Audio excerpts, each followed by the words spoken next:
নমস্কার বন্ধুরা, তোমরা সকলে দেখছো all India rankers YouTube channel. আজকে আমরা চলে এসেছি ইতিহাসের মোস্ট ইম্পর্টেন্ট কোশ্চেন অ্যান্সার, যেগুলো আগামী দিনে সমস্ত পরীক্ষায় আসতে চলেছে। এই ভিডিওটা তোমরা শেষ পর্যন্ত সকলে দেখবে। এখানকার অত্যন্ত গুরুত্বপূর্ণ ইনফরমেশন কিন্তু জানতে পারবে, যেগুলো এক্সামে আমরা ডাইরেক্ট দেখতে পাবো। কোন কোন এক্সামের জন্য গুরুত্বপূর্ণ হতে যাচ্ছে এটি, সামনে যারা এসএলএসটি দেবে তাদের সকলের জন্য এটা গুরুত্বপূর্ণ অবশ্যই আছে। তার সাথে সাথে যারা ডব্লিউবিপি কনস্টেবল, এসআই, রাজ্যের পিএসসি যে কোনো এক্সাম দেবে, এছাড়া আমাদের WB SSC group C group D যারা দেবে, এই ক্লাসটা তাদের সকলের জন্য কিন্তু হেল্পফুল হতে যাচ্ছে। এছাড়া কেন্দ্র সরকারের অন্যান্য এক্সামের জন্য তো আছেই, রেলের জন্য তোমরা এটা দেখতে পারো। তো অবশ্যই আমরা দেখে নেব গুরুত্বপূর্ণ প্রশ্ন উত্তরগুলো, যার ডিটেল সলিউশন কিন্তু আজকে থাকবে প্রতিটা কোশ্চেনের। ঠিক আছে, সকলে একটা লাইক করে দেবে এবং শেয়ার করে দেবে। আর যদি এখনও পর্যন্ত সাবস্ক্রাইব না করে থাকো, এখনই করে নাও।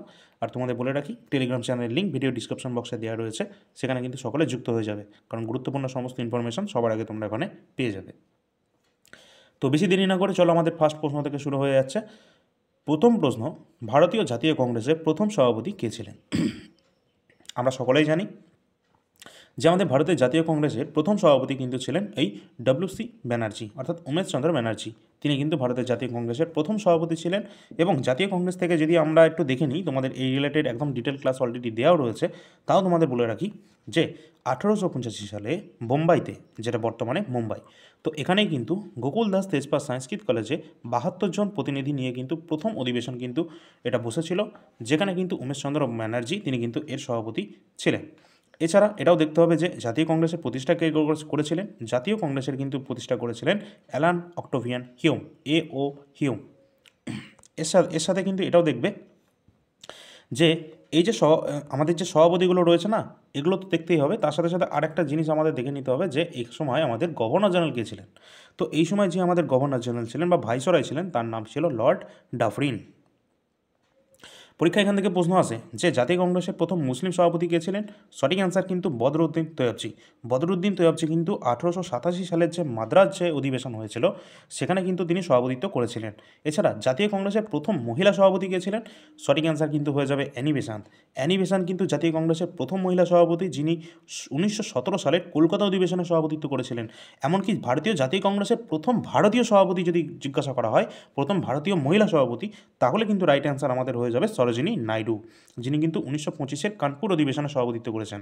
ঠিক আছে, এর সাথে সাথে আরও একটু দেখে রাখবে যে ভারতের যে আমাদের বন্দে মাতরম যেটা রয়েছে, যেটা কিন্তু এই কলকাতা অধিবেশন 1896 সালেই কিন্তু এটা এই অধিবেশনে কিন্তু নেওয়া হয়েছিল, গ্রহণ করা হয়েছিল, এবং রহিমতুল্লাহ সাহানি কিন্তু এই সময় সভাপতি ছিলেন। এছাড়া পূর্ণ স্বরাজটা কবে ঘোষণা করা হয়েছে? যেটা আমাদের এই 1929 সালের যে লাহোর অধিবেশন হয়েছিল, সেখানে কিন্তু জওহরলাল নেহরু কিন্তু সেই সময় অধিবেশনে সভাপতিত্ব করেছিলেন। আর এই সময় কিন্তু এই পূর্ণ স্বরাজের প্রস্তাব পাশ হয়। এর সাথে সাথে এটাও দেখবে যে 1924 সালের যে বেলগাঁও অধিবেশন, সেখানে কিন্তু গান্ধীজি এই প্রথমবার এবং শেষবার মাত্র একবারের জন্যই তিনি কিন্তু এই সভাপতিত্ব করেছিলেন জাতীয় কংগ্রেসের। তো সমস্ত গুরুত্বপূর্ণ ইনফরমেশন কিন্তু তোমাদের বলে দিলাম। এর সাথে সাথে এটাও দেখে রাখবে জওহরলাল নেহরু কিন্তু সবথেকে বেশিবার, এবং দাদাভাই নৌরোজি, এই দুজনেই কিন্তু সবথেকে বেশিবার জাতীয় কংগ্রেসের সভাপতিত্ব করেছেন। আর মাত্র মহাত্মা গান্ধী কিন্তু তিনি একবারই কিন্তু করেছেন। কোথায়? বেলগাঁও অধিবেশন 1924। পরের প্রশ্ন, হুমায়ুনের সমাধি এটি কোথায় অবস্থান করছে? তো হুমায়ুনের যে স্তম্ভ, এটা কোথায় অবস্থান করছে? আমাদের সঠিক অ্যান্সার হয়ে যাবে কিন্তু দিল্লিতে। এর সাথে সাথে তোমরা দেখে নেবে যে হুমায়ুন কিন্তু কে ছিলেন। হুমায়ুন কিন্তু ছিলেন এই বাবরের কিন্তু বড় যে ছেলে ছিল, সেটাই কিন্তু হুমায়ুন ছিল, এবং তিনি কিন্তু 1530 সালে দিল্লির সিংহাসনে বসেছিলেন। এবং এটাও দেখে রাখবে যে হুমায়ুনের আসল নাম কিন্তু ছিল নাসির উদ্দিন মোহাম্মদ। এটাও পরীক্ষায় কিন্তু অনেক সময় জিজ্ঞাসা করে। আর হুমায়ুনের যে আত্মজীবনী ছিল, সেটার নাম কি? হুমায়ুন নামা, যেটা লিখেছেন কে? গুলবদন বেগম, তার বোন। ঠিক আছে, গুলবদন বেগম কিন্তু তিনি লিখেছেন। আর এর সাথে এটাও দেখবে যে এখানে হুমায়ুন কিন্তু শেরশাহ সুরির কাছে টোটাল দুবার কিন্তু পরাজিত হয়েছে। কোন কোন যুদ্ধে পরীক্ষায় আসে? একটা হচ্ছে 1539 সালের চৌসার যুদ্ধ, আরেকটা রয়েছে 1540 সাল, ঠিক তার পরবর্তী সময় কিন্তু কনৌজের বা বিল্পগ্রামের যুদ্ধে কিন্তু শেরশাহের কাছে কিন্তু হুমায়ুন কিন্তু এখানে পরাজিত হয়েছিল। এবং এটাও কিন্তু এখান থেকে পরীক্ষায় প্রশ্ন আছে যে শেরশাহের তিনি কিন্তু মারা যাচ্ছেন কত সালে? সাল 1556 সালে কিন্তু শেরশাহ মারা যাচ্ছেন। এই যে আমাদের পুরানো যে একটা কেল্লা ছিল, সেখানে দিল্লিরই, ঠিক আছে, একটা লাইব্রেরি থেকে, ন্যাশনাল লাইব্রেরি থেকে তিনি কিন্তু সিঁড়ি থেকে পড়ে কিন্তু মারা যান। ঠিক আছে, এটাও দেখে রাখবে, পরীক্ষায় কিন্তু গুরুত্বপূর্ণ রয়েছে যে কোন মুঘল সম্রাট দিল্লি থেকে পড়ে মারা যান। অবশ্যই কিন্তু এখানে রাইট অ্যান্সার হুমায়ুন হয়ে যাবে। ঠিক আছে, তো যদি ভালো লাগে অবশ্যই কিন্তু তোমরা সকলে একটা লাইক করে দেবে এবং শেয়ার করে দেবে। আর এই যে আমাদের প্রশ্নটা ছিল যে হুমায়ুনের সমাধি এটা কোথায় অবস্থান করছে, যেটা কিন্তু অবস্থান করছে এই দিল্লিতে। আর এটা কে তৈরি করেছিলেন? তার স্ত্রী হামুদা বেনু বেগম, তিনি কিন্তু এটা তৈরি করেছিলেন। এটাও পরীক্ষায় আসতে পারে। ঠিক আছে, চলো যদি ভালো লাগে সকলে একটা লাইক করে দেবে। ঠিক আছে, পরের প্রশ্ন, ভারতে প্রথম প্রতীকী মুদ্রা কে চালু করেছিলেন? ভারতের প্রথম প্রতীকী মুদ্রা কে চালু করেছিলেন? আমাদের সঠিক অ্যান্সার হয়ে যাবে মোহাম্মদ বিন তুগলক, যাকে কিন্তু আমরা পাগলা রাজা হিসাবেও চিনি। এই মোহাম্মদ বিন তুগলককেই কিন্তু তিনি এই প্রতীকী মুদ্রা কিন্তু তিনি প্রচলন করেছিলেন। তো এখানে কিন্তু তোমরা দেখে নেবে যে প্রতীকী মুদ্রা যেটা মোহাম্মদ বিন তুগলক তিনি কিন্তু এটা চালু করেছিলেন। এবং মোহাম্মদ যে বিন তুগলক তাকে কিন্তু আমরা পাগলা রাজা বলি, আর তার আসল নাম কী ছিল? জুনা খাঁ। জুনা খাঁ কিন্তু ছিল মোহাম্মদ বিন তুগলকের প্রকৃত নাম। এবং তিনি কিন্তু দিল্লি থেকে তার রাজধানীকে দৌলতাবাদ, দেবগিরিতে তিনি তার রাজধানীকে স্থানান্তর করেছিলেন। আর এই দেবগিরিটি কিন্তু পরবর্তী নাম ছিল কি? দৌলতাবাদ হয়েছিল। ঠিক আছে, আচ্ছা, এর সাথে সাথে দেখে রাখবে যে তিনি কিন্তু তার রাজত্বকালে একজন পর্যটক এসেছিল। আমরা জানি বিভিন্ন পর্যটক এসেছিল বিভিন্ন সময়ে, তার মধ্যে একজন ছিলেন হচ্ছেন ইবন বতুতা। ইবন বতুতা তিনি কিন্তু মরক্কো থেকে, কোথা থেকে ভারতে আসেন এটাও পরীক্ষায় আসে, তো মরক্কো থেকে তিনি কিন্তু ভারতে এসেছিলেন। মোহাম্মদ বিন তুগলকের রাজত্বকালে ভারতে আসেন এবং তার লেখা যে গ্রন্থ রয়েছে সেটা কি? ইবন বতুতার যেটা আমাদের রয়েছে, অবশ্যই সেটা তোমরা কমেন্ট সেকশনে জানাও, কিতাবুল রাহেলা বা সফরনামা। ঠিক আছে, আমরা সকলে এটা জানি। তো এটা কিন্তু ইবন বতুতার লেখা, আর তিনি মরক্কো থেকে ভারতে আসছেন মোহাম্মদ বিন তুগলকের সময়কালে। ঠিক আছে, চলো পরের প্রশ্ন দেখি। আচ্ছা, চান্দেরির যুদ্ধ এটা কোন বছর এটা হয়েছিল? চান্দেরির যুদ্ধ, যেটা কিন্তু আমাদের সঠিক অ্যান্সার কোনটা হয়ে যাবে? অবশ্যই 1528 সালে। 1528 সালে কিন্তু এই চান্দেরির যুদ্ধ যেটা কিন্তু হয়েছিল। আর চান্দেরের যুদ্ধটা কাদের সাথে হয়েছিল এটাও দেখে নেবে, যে মোগল সম্রাট বাবরের সাথে এই মালওয়ার যে রাজপুত ছিলেন তার নাম কি ছিল? মেদিনী রায়। এই মেদিনী রায়ের সাথে বাবরের কিন্তু হয়েছিল 1528 সালে চান্দেরির যুদ্ধ। এখানে কিন্তু বাবরই জয়ী হয়েছিল। আর বাবরই কিন্তু প্রথম ব্যক্তি ছিল যিনি কিন্তু যুদ্ধক্ষেত্রে আগ্নেয়াস্ত্র বা কামান কিন্তু ব্যবহার করেছিলেন। এটাও পরীক্ষায় আসে। ঠিক আছে, পরের প্রশ্ন আছে, সিন্ধু সভ্যতার লোকেরা কোন ধাতুর সাথে অপরিচিত ছিলেন? তো সিন্ধু সভ্যতা যেটা ইন্দাস ভ্যালি সিভিলাইজেশন, যেটা অবশ্যই আমাদের দেখে রাখতে হবে, পরীক্ষার জন্য গুরুত্বপূর্ণ আছে। সিন্ধু সভ্যতার বাসীরা তারা কিন্তু ধাতুর মধ্যে লোহার ব্যবহার কিন্তু তারা জানতো না। এখান থেকে আরেকটা প্রশ্ন আছে যে পশুর মধ্যে কার ব্যবহার জানতো না? অবশ্যই ঘোড়া। ঘোড়ার ব্যবহার কিন্তু তারা জানতো না। এবং এরা কিন্তু কার্পাসের খুব ভালো মাত্রায় কিন্তু ব্যবহার করতো, এবং এই কার্পাস থেকে অন্যান্য যে সমস্ত জিনিস তারা কিন্তু রপ্তানিও কিন্তু করতো। ঠিক আছে, কার্পাস। এবং এরা কিন্তু বাণিজ্যও কিন্তু করতো। ঠিক আছে, কৃষি পশুপালন তার সাথে সাথে বাণিজ্যও কিন্তু মানে অনেক প্রমাণ কিন্তু পাওয়া গেছে। ঠিক আছে, কার সাথে করতো? মিশরের সাথে করতো, মেসোপটেমিয়ার সাথে করতো। ঠিক আছে, চীনাদের সাথে করতো। অবশ্যই তোমরা দেখে রাখবে। এবং সিন্ধু সভ্যতা সম্পর্কে আমরা যদি দেখি সময়কালটা কত? 2500 থেকে 1750 খ্রিস্টপূর্বাব্দ কিন্তু, অর্থাৎ BCE, যেটা কিন্তু এর সময়কাল রয়েছে সিন্ধু সভ্যতা। আর সিন্ধু সভ্যতা কিন্তু এই হরপ্পা সভ্যতাকে মানে তোমাদের যে হরপ্পা সভ্যতা বলা হয় এর নাম, তার কারণ হরপ্পাই কিন্তু প্রথম আবিষ্কৃত সাইট ছিল এই সিন্ধু সভ্যতার, এই জন্য এই সভ্যতাকে হরপ্পা সভ্যতা বলা হয়। আর এই হরপ্পা সভ্যতা বা সিন্ধু সভ্যতা এটা আবিষ্কার করেছিলেন কে? দয়ারাম সাহানি। সাল 1921 সালে তিনি কিন্তু এটি আবিষ্কার করেছিলেন, হরপ্পা সভ্যতা। এবং রাখাল দাস বন্দ্যোপাধ্যায় সাল 1922-এ মহেঞ্জোদারো সভ্যতা তিনি কিন্তু আবিষ্কার করেছিলেন। এবং এটাও দেখে রাখবে যে এই সভ্যতার যে মহেঞ্জোদারো যেটা রয়েছে না, সেখানে কিন্তু বৃহৎ শস্যাগার পাওয়া গেছে এবং স্নানাগার পাওয়া গেছে, অর্থাৎ গ্রেট বাথ এবং গ্রেট গ্র্যানারি দুটোই কিন্তু পাওয়া গেছে মহেঞ্জোদারো থেকে। এছাড়া এই যে হরপ্পাবাসীদের যে লিপি ছিল সেটা কিন্তু ছিল কি? পিক্টোগ্রাফিক, অর্থাৎ চিত্রলিপি ছিল, যেটার পাঠোদ্ধার করা এখনও কিন্তু সম্ভব হয়নি। এর সাথে সাথে এটাও দেখে রাখবে যে এখানকার গুরুত্বপূর্ণ সাইট ছিল আমাদের লোথাল, যেটা কিন্তু গুজরাটে অবস্থান করছে। ঠিক আছে, ধোলাভিরা যেটা আমাদের ইউনেস্কো ওয়ার্ল্ড হেরিটেজ সাইটে অন্তর্ভুক্ত রয়েছে, 2021-এ এটা অন্তর্ভুক্ত হয়েছে, এটাও দেখে নেবে। এবং লোথালে কিন্তু আমরা ধান চাষের প্রমাণ পেয়েছি। ঠিক আছে, আর হরপ্পা সভ্যতার যে লাঙলের ফলারও কিন্তু পাওয়া গেছে, যেটা কিন্তু রাজস্থানের কালীবঙ্গানে অবস্থান করছে সেখানে। হ্যাঁ, আচ্ছা, আর কিছু কোনো কোশ্চেন আমাদের এই পর্যন্ত নেই, পরবর্তী প্রশ্ন দেখে নিই। আর এখান থেকে প্রশ্ন কিন্তু ডিটেল ক্লাস অলরেডি কিন্তু চ্যানেলে দেওয়া রয়েছে, যাদের প্রয়োজন রয়েছে অবশ্যই দেখে নেবে।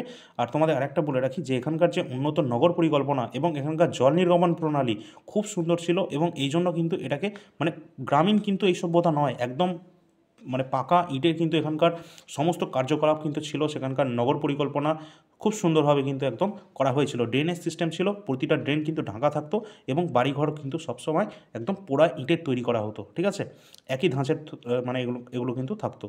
যাই হোক, চলো পরবর্তী প্রশ্ন আমরা দেখি। পরবর্তী প্রশ্ন যাওয়ার আগে তোমাদের 2 মিনিট হাতে নিয়ে নিচ্ছি। এখানে কিন্তু তোমরা দেখতে পাচ্ছ যে ইতিহাস, প্রাচীন ভারতের ইতিহাস, এটা শুধু প্রাচীন ভারতের নয়, কমপ্লিট ইতিহাস। কিসের ইতিহাস? টোটাল ভারতের ইতিহাস। যে সমস্ত এক্সামে আমাদের রয়েছে, ডব্লিউবি বলো, কেপি কনস্টেবল, ডব্লিউবি পিএসসি বলো, ডব্লিউবি এসএসসি বলো, রেলওয়ে এক্সাম বলো, এসএসসি এক্সাম বলো, সম্পূর্ণ ভারতের ইতিহাস যেখান থেকে প্রশ্ন প্রতিটা এক্সামে আসে, এখান থেকেই প্রশ্ন আসবে এমনভাবে এই পিডিএফটা রেডি করা হয়েছে। অনেকে এসএলএসটি দিচ্ছে, যারা বলছিল যে ইতিহাসের পিডিএফ প্রয়োজন রয়েছে, তাদের জন্য ইতিহাস তৈরি করতে গিয়ে আমরা ভাবলাম যে এমন একটা ইতিহাসের কন্টেন্ট তৈরি করে রাখি, যার জন্য আগামী দিনে যারা যারা এক্সাম দেবে সমস্ত এক্সামের জন্য এটা হেল্পফুল হয়। সমস্ত প্রিভিয়াস ইয়ার কোশ্চেন আমাদের রাজ্যের রেলওয়ের, এসএসসির সব কিছু এখানে মিলিয়ে মিশিয়ে কিন্তু এখানে রয়েছে একদম কমপ্লিট ইবুক, যেটা তোমরা সামনে দেখতে পাচ্ছ। এই যে নাম্বার রয়েছে, এই নাম্বারটি ডেসক্রিপশন বক্সে দেওয়া রয়েছে। যাদের প্রয়োজন রয়েছে অবশ্যই তাড়াতাড়ি যোগাযোগ করে নেবে। এবং এই পিডিএফে কী রয়েছে সেটা আগে দেখিয়ে নিই। পিডিএফের পেজ সংখ্যা এখন যাবে না, কারণ এখানে কিন্তু পেজ সংখ্যা আরও বেড়ে যাবে, ঠিক আছে? তো সেটা তোমাদের বলে দিলাম, এটা পুরোনো পিডিএফ রয়েছে। এখনও বর্তমানে পিডিএফটা কিন্তু আপডেটে কাজ চলছে। তোমরা যেটা পাবে একদম আপডেটেড কন্টেন্টটাই পাবে। এখানে সমস্ত প্রশ্ন দেখতে পাচ্ছ যে ঋগ্বেদ সম্পর্কে এটা কমপ্লিট রয়েছে। এবং এর সাথে সাথে আমরা যদি আমাদের যে সিন্ধু সভ্যতা বা হরপ্পা সভ্যতায় চলে আসি, একদম কমপ্লিটভাবে কিন্তু সমস্ত যে সাইটগুলো রয়েছে সিন্ধু সভ্যতার গুরুত্বপূর্ণ সাইট, সেটা কোন নদীর তীরে অবস্থান করছে, সব কিন্তু এখানে দেওয়া রয়েছে, ঠিক আছে? সেটা তোমরা দেখতে পাচ্ছ। মানে ইতিহাসের জন্য একদম অল্প পেজের মধ্যে দ্য বেস্ট কন্টেন্ট, যেখান থেকে পড়লে ম্যাক্সিমাম কোশ্চেন আমরা অ্যাটেন্ড করতে পারবো যে কোনো ওয়ান ডে কম্পিটিটিভ এক্সামের জন্য। এর মধ্যে থেকেই কিন্তু তোমাদের পরীক্ষায় আসবে। আবারও বলছি, যাদের প্রয়োজন রয়েছে তাড়াতাড়ি তোমরা নিয়ে নেবে। সম্পূর্ণ প্রশ্ন তোমরা এখানে দেখতে পাচ্ছ। তোমাদের যদি একটা ডাইনেস্টিও দেখিয়ে দিই, সেটা তোমরা দেখতে পাচ্ছ মধ্যভারতে আমরা দেখতে পাচ্ছি গজনী, যেখানে কিন্তু গজনীর জন্ম 971 খ্রিস্টাব্দ এবং গজনীর পিতা ছিলেন সবুক্তগিন, পরীক্ষায় আসে। তিনি কিন্তু সিংহাসনে বসেছিলেন 998-তে। এবং যে আমাদের মাহমুদ গজনী ছিলেন, তিনি কিন্তু ভারতের ওপর আক্রমণ করেছিলেন সাল 1000 খ্রিস্টাব্দে। এর পরবর্তী আমাদের রয়েছে কি, এই মাহমুদ গঞ্জনী, তিনি কিন্তু টোটাল 17বার ভারত আক্রমণ করেন। তার মধ্যে 1001 খ্রিস্টাব্দে তিনি কিন্তু আমাদের এই জয়পালকে তিনি পরাজিত করেন। এছাড়া গজনী 1015 থেকে 1026 যে 26-এর মধ্যে সোমনাথ মন্দির, যেটা সৌরাষ্ট্র গুজরাটে অবস্থান করছে, সেটা কিন্তু লুট করেছিলেন। এবং এই গজনীর শেষ আক্রমণ ছিল 1027, যেখানে তিনি একটি বিশ্ববিদ্যালয়ের ওপর স্থাপন করেছিলেন গজনী। এছাড়া অলবেরনি, ফিরদৌসি, উদ্বি, ঠিক আছে, এনারা সকলেই কিন্তু সুলতান মাহমুদের দরবারে তিনি কিন্তু থাকতেন। এরপরে আমাদের শুরু হচ্ছে দাসবংশ সম্পর্কে কমপ্লিট এখানে দেওয়া রয়েছে। আমাদের দিল্লি সুলতান সম্পর্কে কমপ্লিট অলরেডি ক্লাসও দেওয়া রয়েছে, ঠিক আছে? তো তোমরা এখানে ডিটেল কিন্তু পেয়ে যাবে। এর বাইরে আমার মনে হয় না তোমাদের কিছু পড়তে হবে। এখানে পেজ সংখ্যাটা কিন্তু তোমরা একদম যাবে না, পেজ সংখ্যা কিন্তু আরও বাড়তে চলেছে অনেকটাই, ঠিক আছে? একদম কমপ্লিট কন্টেন্ট ইতিহাস থেকে। এর বেশি তোমাদের কোনো এক্সামের জন্য কোনো কিছু পড়ার কোনো প্রয়োজনই পড়বে না, ঠিক আছে? আধুনিক ভারতের ইতিহাসও তোমরা দেখতে পাচ্ছ। 1857 সালের মহাবিদ্রোহ, কোন জায়গা থেকে কে কে নেতৃত্ব দিয়েছেন সব কিছু। এছাড়া সমস্ত গভর্নরগুলো পরপর কিন্তু আমাদের এখানে রয়েছে, সুন্দরভাবে দেওয়া রয়েছে। সমস্ত গভর্নর, তাদের সাল অনুযায়ী, তাদের সময় গুরুত্বপূর্ণ ঘটনা, সব কিছু এখানে দেওয়া রয়েছে। যাদের প্রয়োজন রয়েছে ডেসক্রিপশন বক্সে তোমরা যোগাযোগ করে নেবে, হোয়াটসঅ্যাপ নাম্বার দেওয়া রয়েছে। এছাড়া সামনে যে সমস্ত এক্সামগুলো তোমরা দিতে যাচ্ছ, সমস্ত এক্সামের জন্য কারেন্ট অ্যাফেয়ার্স গুরুত্বপূর্ণ রয়েছে। আর কারেন্ট অ্যাফেয়ার্স এই পিডিএফ থেকেই তোমাদের 100% কিন্তু তোমাদের আসতে চলেছে, রাজ্যের যে কোনো তোমরা এক্সাম দাও না কেন, ঠিক আছে? তো তোমাদের বলে রাখি, এখানে কিন্তু জানুয়ারি থেকে জুলাই 2025-এরটা অ্যাভেলেবেল রয়েছে। আজকে 31 তারিখ, এবং আজকের পর থেকে ঠিক এক সপ্তাহের মধ্যে তোমরা আগস্ট মাসেরটাও পেয়ে যাবে। তো তোমাদের বলে রাখি, যে কোনো মাসের জন্য তোমাদের 20 টাকা পেমেন্ট করতে হবে। এবং এখানে কিন্তু তোমাদের যে প্রশ্নগুলো রয়েছে, সেখানে প্রশ্নের সাথে সাথে খুব সুন্দরভাবে গুরুত্বপূর্ণ ইনফরমেশনগুলো দেওয়া রয়েছে। যেমন যদি এখানে দেখো, খোখো ফেডারেশন অফ ইন্ডিয়া, এটি ভারতের খোখো খেলার যে সর্বোচ্চ নিয়ন্ত্রক সংস্থা, এটা গুরুত্বপূর্ণ তথ্য হিসেবে দেওয়া রয়েছে। এবং এটা প্রতিষ্ঠা 1955 সালে, যার সদর দপ্তর নয়াদিল্লিতে অবস্থান করছে। বর্তমান সভাপতি রয়েছেন সুধাংশু মিত্তাল, ঠিক আছে? এই সম্পর্কিত ডিটেল ক্লাস কিন্তু এখানে দেওয়া রয়েছে। তো অবশ্যই কিন্তু এখানে দেওয়া রয়েছে আমাদের পিডিএফের মধ্যে একদম ডিটেল সলিউশন দেওয়া রয়েছে প্রতিটি প্রশ্ন, যেগুলো তোমাদের কিন্তু এক্সামে ডাইরেক্ট কিন্তু তোমরা দেখতে পাবেই, ঠিক আছে? তো 450-র কাছাকাছি টোটাল প্রশ্ন রয়েছে, তারও বেশি হবে যদি আমরা এক্সট্রা গুরুত্বপূর্ণ তথ্য যদি অ্যাড করি। আর এখানে কিন্তু 20 টাকা পার মান্থের জন্য তোমরা পেয়ে যাবে কারেন্ট অ্যাফেয়ার্স যে কোনো মাসের জন্য। এবং 2024-এরটা অ্যাভেলেবেল আছে, যেটা জানুয়ারি থেকে ডিসেম্বর পর্যন্ত তোমরা শুধুমাত্র 80 টাকার মধ্যে পেয়ে যাবে, যেখানে 1200 কোশ্চেন পাবে এবং 50টা পেজের একটা জিস্ট পাবে, ঠিক আছে? তো যার প্রয়োজন রয়েছে তোমরা নিয়ে নেবে।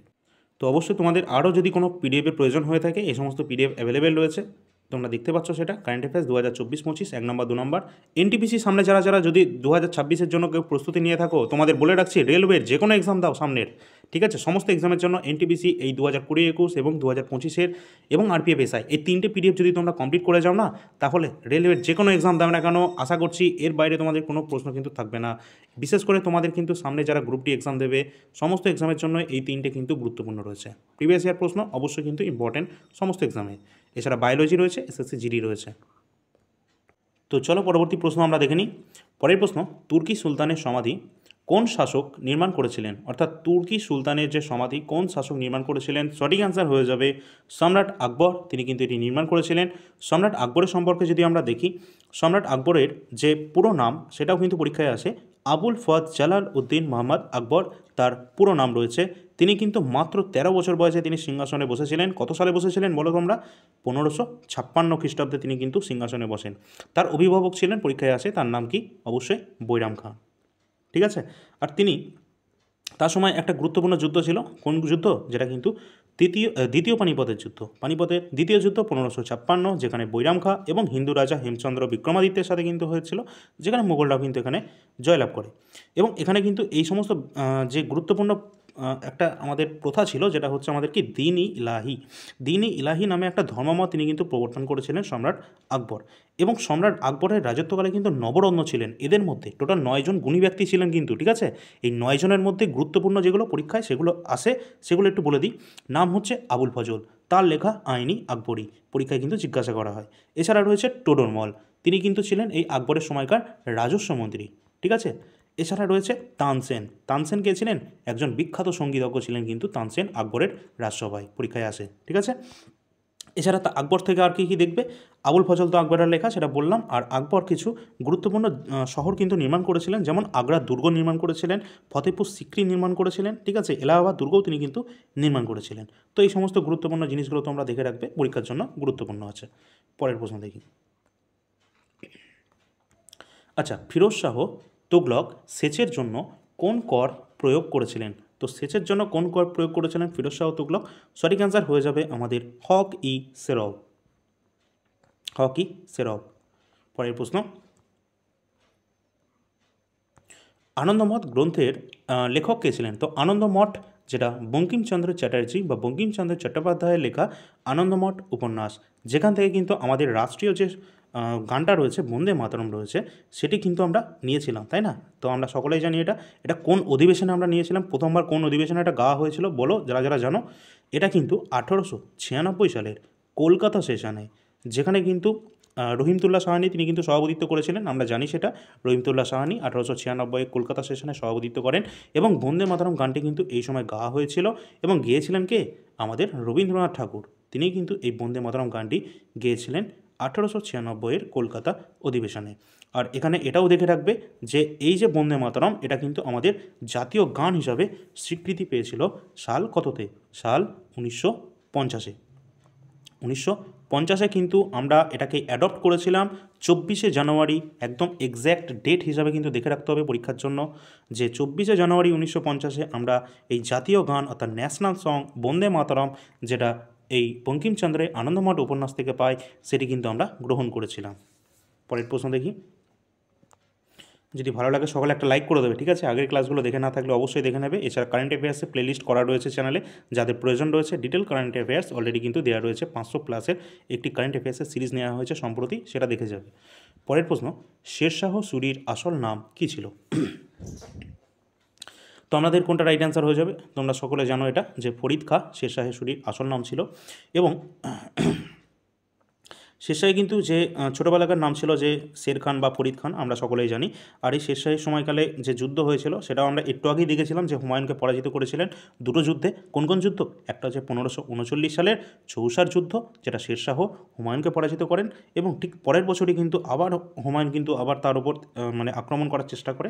তখনই কিন্তু এই কনজ বা বিলপুর গ্রামের যুদ্ধে 1540 সালে তিনি তাকে পরাজিত করেন এবং সরিয়ে দেন। ঠিক আছে। আচ্ছা, শেরশাহ সম্পর্কে আর কয়েকটা জিনিস দেখে রাখবে, যে তিনি কিন্তু সড়ক-ই-আজম বা GT road, grand tank road, এটা কিন্তু তিনি নির্মাণ করেছিলেন, পরীক্ষায় কিন্তু গুরুত্বপূর্ণ রয়েছে। এছাড়া আর কি রয়েছে তার সময়কালে? তার যে সমাধি, ঠিক আছে, এটা পরীক্ষায় জিজ্ঞাসা করা হয় যে শেরশাহের সময় তার যে সমাধিটা রয়েছে সেটা কোথায় রয়েছে? সেটা কিন্তু বিহারের সাসারামে রয়েছে শেরশাহের সমাধি। ঠিক আছে, তো এইটুকু আমাদের গুরুত্বপূর্ণ ছিল। পরের প্রশ্ন দেখি। তো চলো, পরের প্রশ্ন আমাদের আছে, সিন্ধু সভ্যতার অধিকাংশ বাসিন্দা কোন প্রজাতির ছিল, অর্থাৎ কোন জাতির ছিল আর কি। তো এখানে কিন্তু আমাদের সঠিক অ্যান্সার কোনটা হবে? অপশান রয়েছে আমাদের কাছে। তো মেডিটেরিনিয়ান যেটা রয়েছে, অবশ্যই তারা কিন্তু ভূমধ্যসাগরীয় যে আমাদের অঞ্চলগুলো রয়েছে সেখানকার প্রজাতির কিন্তু তারা ছিল এই সিন্ধু সভ্যতার অধিকাংশ অধিবাসীরা। পরের প্রশ্ন, মোহাম্মদ বিন তুগলকের রাজত্বকালে কোন পর্যটক ভারতে এসেছিলেন? তো এটা কিন্তু তোমাদের একটু আগেই বলেছিলাম যে ইবন বতুতা, তার লেখা কিতাবুল রহেলা বা সফরনামা এই গ্রন্থটি রয়েছে। আর তিনি আফ্রিকার মরক্কো থেকে তিনি কিন্তু ভারতে এসেছিলেন। কে ছিলেন তিনি? তিনি কিন্তু মোহাম্মদ বিন তুগলকের রাজত্বকালে ভারতে আসেন। ঠিক আছে, চলো। আর আচ্ছা 1 মিনিট, তোমাদের কিন্তু এখান থেকে আর কিছু গুরুত্বপূর্ণ প্রশ্ন তোমরা দেখে রাখবে। যেমন কে কার রাজত্বকালে ভারতে আসে, এইখান থেকে প্রশ্ন কিন্তু তোমাদের অনেকবার জিজ্ঞাসা করা হয়। যেমন আমরা যদি বলি মেগাস্তিনিস, তিনি কোথা থেকে ভারতে এসেছিলেন? তিনি কিন্তু চন্দ্রগুপ্ত মৌর্যের রাজসভায় এসেছিলেন গ্রিস থেকে। কোথা থেকে? গ্রিস থেকে তিনি কিন্তু এসেছিলেন। আর তার গ্রন্থের নাম কি? তার গ্রন্থের নাম রয়েছে ইন্ডিকা, তাই তো? আচ্ছা, এছাড়া রয়েছে আমাদের চীন থেকে দুজন এসেছিলেন। একজন রয়েছে আমাদেরকে ফাহিয়েন, তার লেখা গ্রন্থের নাম কি আছে? ফোকুওকি, তিনি কিন্তু দ্বিতীয় চন্দ্রগুপ্তের রাজত্বকালে ভারতে এসেছিলেন। আর দ্বিতীয় চন্দ্রগুপ্তের আরেক নাম রয়েছে যেটা কিন্তু বিক্রমাদিত্য। ঠিক আছে, সেটাও তোমাদের বলে রাখলাম। আচ্ছা, এখান থেকে আরেকজন আমাদের চীনা নাগরিক, আমাদের পর্যটক রয়েছেন, যার নাম হচ্ছে কি? হিউয়েন সাং, তিনি কিন্তু চীন দেশ থেকে আসেন এবং তিনি হর্ষবর্ধনের সময়কালে ভারতে এসেছিলেন। যার লেখা গ্রন্থের নাম হচ্ছে সিইউকি। ঠিক আছে, আমি লিখছি না, আমি তোমাদের বলে দিচ্ছি যাতে তোমাদের টাইমের কোনো সমস্যা না হয়। তোমরা এটা একবার না হলেও দুবার করে দেখে নেবে ক্লাসটি, অবশ্যই এক্সামের জন্য ইম্পর্টেন্ট রয়েছে। আচ্ছা, আরেকজন কিন্তু আমাদের রয়েছে যে আমাদের পর্যটকের মধ্যে যিনি রয়েছেন ইৎসিং, তিনিও কিন্তু চীন দেশ থেকে এসেছিলেন। ঠিক আছে, আচ্ছা, অলবেরনি এসেছিলেন। অলবেরনি কোথা থেকে এসেছিলেন? তিনি কিন্তু এসেছিলেন আমাদের উজবেকিস্তান থেকে। ঠিক আছে, আচ্ছা, এখানে কার রাজত্বকালে এসেছিলেন? তিনি কিন্তু এসেছিলেন কার? এই মাহমুদ গজনবীর সময়কালে অলবেরনি এসেছিলেন। ঠিক আছে, আর তার লেখা গ্রন্থ হচ্ছে কিতাব উল হিন্দ, এটাও পরীক্ষায় আসে। মার্কো পোলো এসেছিলেন, তিনি ইতালি থেকে এসেছিলেন মার্কো পোলো। আর তিনি কার সময় এসেছিলেন? তিনি কিন্তু এই যে আমাদের পাণ্ড্য যে রাজবংশগুলো রয়েছে সেই সময়কালেই তিনি এসেছিলেন। আর আমরা ইমন বতুতা তো দেখেই নিলাম, এগুলো তো গুরুত্বপূর্ণ রয়েছে। চলো পরবর্তী প্রশ্ন দেখি। কোন যুদ্ধে ইব্রাহিম লোদি যুদ্ধক্ষেত্রে নিহত হয়েছিলেন? পরীক্ষার জন্য গুরুত্বপূর্ণ। ইব্রাহিম লোদি পানিপথের প্রথম যুদ্ধে তিনি কিন্তু নিহত হয়েছিলেন 1526-এ। পরের প্রশ্ন,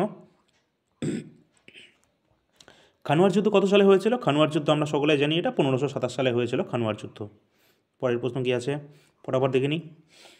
মোহাম্মদ বিন তুগলক তার রাজধানী দিল্লি থেকে কোথায় স্থানান্তর করেছিলেন? একটু আগেই বলেছিলাম যে মোহাম্মদ বিন তুগলক তার রাজধানী দিল্লি থেকে তিনি যেটা রাজধানী স্থানান্তর করেছিলেন দৌলতাবাদে, দেবগিরিতে করেছিলেন। এটা পরবর্তীতে দৌলতাবাদ নামকরণ হয়েছিল। ঠিক আছে, চলো পরের প্রশ্ন।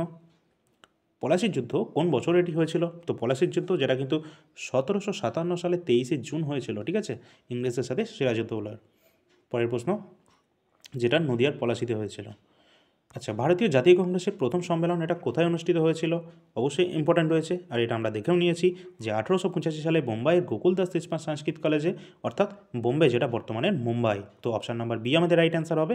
আর এখানে কিন্তু উমেশচন্দ্র ব্যানার্জি প্রথম অধিবেশনে সভাপতিত্ব করেছিলেন। ঠিক আছে, আর কতজন এখানে সদস্য সংখ্যা ছিলেন? 72 জন কিন্তু ছিলেন সদস্য। ঠিক আছে, চলো পরের প্রশ্ন দেখি। এগুলো সবই কিন্তু তোমাদের বলে রাখি, এই যে প্রশ্নগুলো দেখছো ম্যাক্সিমাম কোশ্চেন আমাদের পিডিএফে কিন্তু অলরেডি রয়েছে, যেটা হিস্ট্রির আমরা লেটেস্ট কোশ্চেন কিন্তু এখানে ইনক্লুড করেছি। সমস্ত কিছু এখানে ডিটেল কিন্তু রয়েছে, খুব সুন্দরভাবে অ্যারেঞ্জ করা রয়েছে, একদম পরপর সাল অনুযায়ী সিকোয়েন্স অনুযায়ী একটা প্রপার। ঠিক আছে, আচ্ছা পরের প্রশ্ন। এলাহাবাদে 1857 সালের বিদ্রোহের নেতা কে ছিলেন? তো এলাহাবাদে কে ছিলেন? সঠিক অ্যান্সার হয়ে যাবে মৌলভী Liaquat Ali, option number D. 1857 সালের যে বিদ্রোহগুলো ছিল না, এগুলো আমাদের এক্সামের জন্য গুরুত্বপূর্ণ রয়েছে, আর তোমরা কমেন্ট সেকশনে জানিয়ে দেবে। ঠিক আছে, আচ্ছা আমি এখানে বলেই দিলাম যে কানপুর থেকে কিন্তু এই নানা সাহেব এবং তাতিয়া টুপি তারা কিন্তু ছিলেন, নেতৃত্ব দিয়েছিলেন, দান করেছিলেন। বিভিন্ন জন কিন্তু বিভিন্ন জায়গা থেকে কিন্তু নেতৃত্ব দান করেছিলেন। আর তোমাদের জন্য প্রশ্ন একটা থাকছে যে বিহার থেকে কে নেতৃত্ব দিয়েছিলেন? ঠিক আছে, কে নেতৃত্ব দিয়েছিলেন বিহার থেকে 1857 সালের মহাবিদ্রোহ?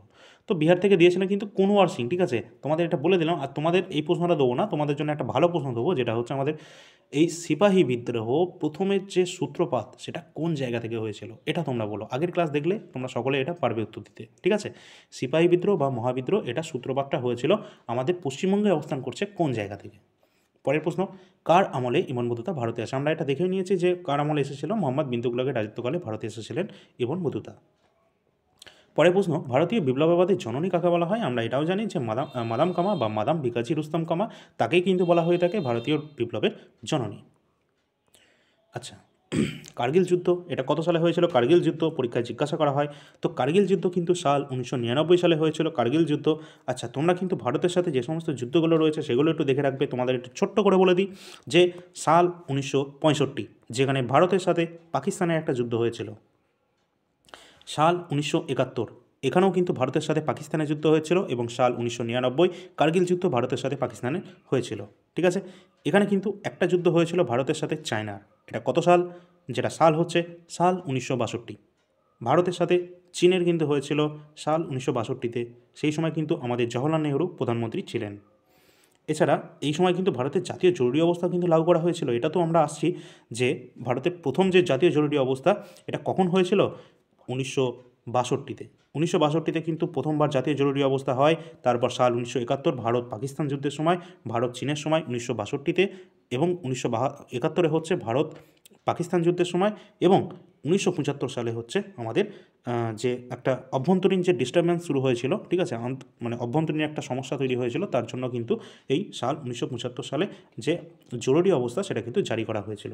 আর তোমাদের বলে রাখি যে পলিটি থেকে গুরুত্বপূর্ণ ক্লাস অবশ্যই দেখে রাখবে, ইম্পর্টেন্ট আর্টিকেল অলরেডি কিন্তু ক্লাস দেওয়া হয়েছে, এবং চাইলে আবার একটা ক্লাস চলে আসবে, ডিটেল ক্লাস, ঠিক আছে। আচ্ছা, আর একটা জিনিস কিন্তু দেখে রাখবে, এই যে আর্টিকেলগুলো তোমাদের একটু বলে দিই, যে জাতীয় জরুরি অবস্থা সেটা কিন্তু আর্টিকেল নাম্বার 352, এটাও পরীক্ষায় দেখে রাখবে। একটা রয়েছে আমাদের রাষ্ট্রপতির শাসন বলা হতে পারে, বা স্টেট এমার্জেন্সি যেটাকে আমরা বলি, 356 নম্বর আর্টিকেল। আর একটা হচ্ছে আমাদের ফাইন্যান্সিয়াল এমার্জেন্সি, যেটা 360 নম্বর আর্টিকেল, যেটা এখনও পর্যন্ত কিন্তু লাগু করা হয়নি, ঠিক আছে। চলো পরের প্রশ্ন দেখি। মাস্টারদা নামে কে পরিচিত, এটা আমরা সকলেই জানি যে মাস্টারদা সূর্য সেন। আচ্ছা, পরের প্রশ্ন কি আছে, ভারতের জাতীয় কংগ্রেসের প্রথম অধিবেশনে কতজন প্রতিনিধি অংশগ্রহণ করেছিলেন, 72। পরের প্রশ্ন আছে, মোহাম্মদ বিন কাসিম কোন বছর ভারত আক্রমণ করেছিলেন মোহাম্মদ বিন কাসিম, তো আমাদের সঠিক অ্যান্সার হয়ে যাবে 712। এই 712 অলরেডি আমাদের এই সমস্ত কিছু কে কখন ভারত আক্রমণ করেছে, অ্যাটাক করেছে, ঠিক আছে, কার সময় করেছে, এগুলো ডিটেল কিন্তু অলরেডি চ্যানেল আমাদের পিডিএফে কিন্তু দেওয়া রয়েছে, ঠিক আছে। নিম্নলিখিত কোন অধিবেশনে কংগ্রেসের বিভাজন হয়েছিল, অবশ্যই কিন্তু এটা এক্সামের জন্য গুরুত্বপূর্ণ রয়েছে। এখানে কংগ্রেসের সুরাট অধিবেশন, যেটা সাল 1907, এখানে কিন্তু কংগ্রেসের বিভাজন হয়ে গেছিল। আচ্ছা, পরের প্রশ্ন আছে, কোন মুঘল সম্রাটকে জিন্দাবীর বলা হয়, অবশ্যই আমাদের রাইট অ্যান্সার হয়ে যাবে কে, ঔরঙ্গজেব। ঔরঙ্গজেবকেই বলা হয় জিন্দাবীর, এটা আমাদের ওয়েস্ট বেঙ্গলে অনেক এক্সামে অলরেডি চলে এসছে। ভারতের বিসমার্ক কাকে বলা হয়, সঠিক অ্যান্সার সর্দার প্যাটেল। সর্দার বল্লভভাই প্যাটেল, আর সর্দার বল্লভভাই প্যাটেলকে সর্দার উপাধি কে দিয়েছিলেন, এই বারদৌলি আন্দোলনের সময় কৃষক রমণীরা, তারাই কিন্তু এই সময় কিন্তু এই সর্দার প্যাটেলকে কিন্তু সর্দার উপাধি দিয়েছিলেন, ঠিক আছে। আচ্ছা, এটা পরীক্ষায় জিজ্ঞাসা করা হয়। পরের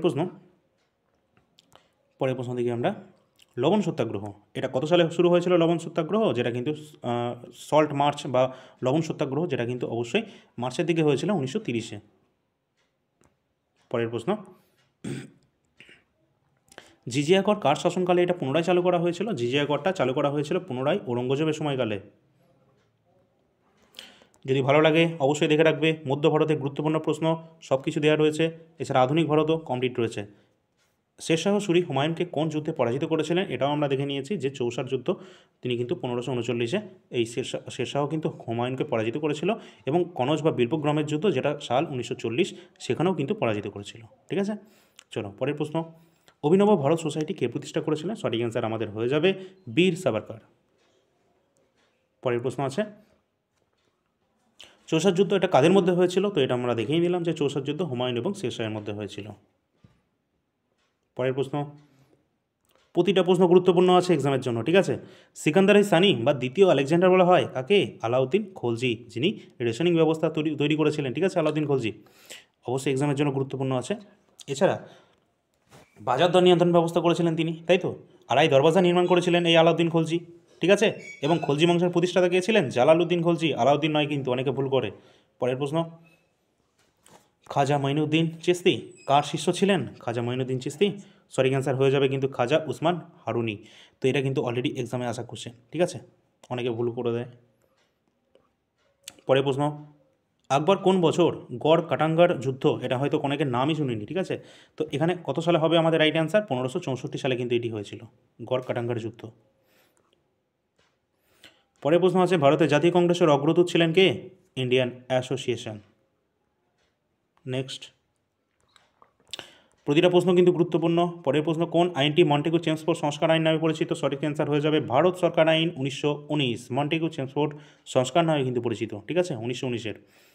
এছাড়া 1909-এরও কিন্তু একটা রয়েছে, সেটা কিন্তু আমাদের কী হবে, অবশ্যই মরলে মিন্টো সংস্কার আইন, ঠিক আছে, এই 1909টা, এই দুটো যেন কনফিউশন না হয়, 1909 মানে মরলে মিন্টো সংস্কার, এবং 1919 মানে হচ্ছে আমাদের এই মন্টেগু চেমসফোর্ড সংস্কার। স্বরাজ পার্টি কে প্রতিষ্ঠা করেছিলেন? চিত্তরঞ্জন দাস এবং Motilal Nehru, option number C. পরের প্রশ্ন, সাল কত? তো 1923, ঠিক আছে, এটাও দেখে রাখবে। ভারতের জাতীয় কংগ্রেসের প্রতিষ্ঠাতা কে ছিলেন? আমরা দেখেই নিয়েছি, এখানে কিন্তু আমরা দেখেছি কে, উমেশচন্দ্র ব্যানার্জি। আবার আমরা দেখেছি জাতীয় কংগ্রেস প্রতিষ্ঠা করছেন এখানে, মানে প্রথম সভাপতি উমেশচন্দ্র ব্যানার্জি, জাতীয় কংগ্রেস প্রতিষ্ঠা করছে অ্যালান অক্টোবিয়ান হিউম 1885, বোম্বাইয়ের গোকুলদাস দেশপাল সংস্কৃত কলেজে প্রথম অধিবেশন হচ্ছে। কিন্তু আমরা জানি না যে অপশানগুলো কিন্তু এখানে নেই, তাহলে কি হবে এখানে? এখানে কিন্তু তিনি ছিলেন একজন civil servant, option number D আমাদের রাইট অ্যান্সার হবে, ঠিক আছে। তো এরকম অপশান থাকলে তো অনেকে ছেড়েই দিয়ে চলে আসবে, ঠিক আছে, বলবো অনেক প্রশ্ন কঠিন এসছে। আচ্ছা, যাই হোক, পরে প্রশ্ন আছে, গদর পার্টি কোথায় প্রতিষ্ঠিত হয়েছিল? গদর পার্টি সঠিক অ্যান্সার কোনটা হয়ে যাবে? আমাদের আমেরিকা যুক্তরাষ্ট্র, ঠিক আছে। আর গদ শব্দের অর্থ কি? বিপ্লব। পরের প্রশ্ন, মঙ্গল পাণ্ডে কোন বিদ্রোহের সাথে যুক্ত ছিলেন? অবশ্যই আমরা সকলেই জানি মঙ্গল পাণ্ডে, তিনি কিন্তু এই ব্যারাকপুর থেকে সম্পর্ক, এবং তিনি কিন্তু 1857 সালে যে সিপাহী বিদ্রোহ, যেটা 1857 সালে হয়েছিল, আমি আর কিছু বলবো না, তোমাদের একটা হোমওয়ার্কে কোশ্চেন দিয়েছিলাম 1857 সালে মহাবিদ্রোহ, যার সূত্রপাত হয়েছিল কোন জায়গা থেকে, তোমরা কমেন্ট সেকশনে অ্যান্সারটা দেবে, তার অপশান কিন্তু এখানেই রয়েছে, ঠিক আছে। আর মঙ্গল পাণ্ডে কিন্তু সিপাহী বিদ্রোহের সাথে যুক্ত ছিলেন, আর তিনিই কিন্তু সিপাহী বিদ্রোহের প্রথম শহীদ, পরীক্ষায় প্রশ্ন আসে। পরের প্রশ্ন, ভারতের জাতীয় কংগ্রেসের কবে প্রতিষ্ঠিত হয়? 1885, ঠিক আছে। জাতীয় কংগ্রেস থেকে তোমাদের বেশি কোশ্চেন আসছে, অবশ্যই দেখে রাখবে, অলরেডি ডিটেল ক্লাস অলরেডি দেওয়া রয়েছে, এবং চাইলে আর একটা কোশ্চেন কিন্তু একদম লেটেস্ট প্যাটার্নের সাথে দেওয়া হবে। মির্জাপুর যেটা রয়েছে, আচ্ছা মুজফ্ফরপুর, যেটা কিন্তু বিহারে রয়েছে, কিংসফোর্ডকে হত্যার চেষ্টা করা হয়েছিল, এটা কত সালে করা হয়েছিল? তো আমাদের সঠিক অ্যান্সার হয়ে যাবে কিন্তু অবশ্যই এটা সাল 1908। পরের প্রশ্ন, মুসলিম লীগ কবে প্রতিষ্ঠিত হয়েছিল? মুসলিম লীগ এটা কিন্তু হয়েছিল 1906, মুসলিম লীগ প্রতিষ্ঠিত হয় ঢাকা, ঠিক আছে, ঢাকাতে সালিমুল্লাহ এর নেতৃত্বে। পরের প্রশ্ন, বেদারার যুদ্ধ কোন বছর হয়েছিল? বেদারার যুদ্ধ, যেটা সাল 1759, 1759। পরের প্রশ্ন আছে, শাহজাহান কাকে শাহ বুলন্দ ইকবাল উপাধি দিয়েছিলেন? শাহ বুলন্দ ইকবাল উপাধি দিয়েছিলেন দারা শিখকে। কাকে? দারা শিখা। আরে দারা সুজা মুড়া, নাম তো শুনেছ সকলে। পরের প্রশ্ন, বক্সারের যুদ্ধ কত সালে হয়েছিল? বক্সারের যুদ্ধ আমরা সকলেই জানি, এটা 1764-তে হয়েছিল বক্সারের যুদ্ধ। পরের প্রশ্ন, নেহরু রিপোর্ট এটি কত সালে প্রকাশিত হয়েছিল? সাল 1928 প্রকাশিত হয়েছিল নেহরু রিপোর্ট।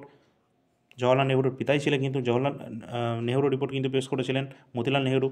আচ্ছা, জালিয়ানওয়ালাবাগের হত্যাকাণ্ডের জন্য কোন জেনারেল দায়ী ছিলেন এখানে? তো আমরা কিন্তু এটা জানি যে জালিয়ানওয়ালাবাগের হত্যাকাণ্ড জেনারেল ডায়ার কিন্তু এখানে তিনি একদম অভিযুক্ত ছিলেন। তার কারণ কি? তার নেতৃত্বে কিন্তু এই একটা বেশ ঘেরা পর্যন্ত, মানে একটা ঘেরা, চারিদিক থেকে ঘেরা একটা জায়গা ছিল, যেখান থেকে ঢোকা এবং বের হওয়ার জন্য একটাই মাত্র দরজা ছিল, আর সেখানে কিন্তু সেটা এই দরজার সামনে দাঁড়িয়ে জনগণের ওপর একদম গুলি চালানো হয়েছিল। সেই সালটা কত? 1919, 13ই এপ্রিল। এই সালটা এবং তারিখটা সকলে দেখে রাখবে। পরের প্রশ্ন, গান্ধী আরউইন চুক্তি এটি কত সালে স্বাক্ষরিত হয়েছিল? 1931, যখন দ্বিতীয় গোলটেবিল বৈঠক হয়েছিল। কোথায়? লন্ডনে, সেকেন্ড রাউন্ড টেবিল বৈঠক। আর গান্ধীর সাথে আরউইনের হয়েছিল গান্ধী আরউইন, এবং 1930-এ হয়েছিল ফার্স্ট, এবং 1932 সালে হয়েছিল থার্ড গোলটেবিল বৈঠক, এবং এই সময় কিন্তু পুনা চুক্তি স্বাক্ষরিত হয়েছিল, ঠিক আছে। পরের প্রশ্ন, নওজওয়ান সভার যে প্রতিষ্ঠাতা কে ছিলেন? নওজওয়ান সভার প্রতিষ্ঠাতা সঠিক অ্যান্সার হয়ে যাবে ভগৎ সিং।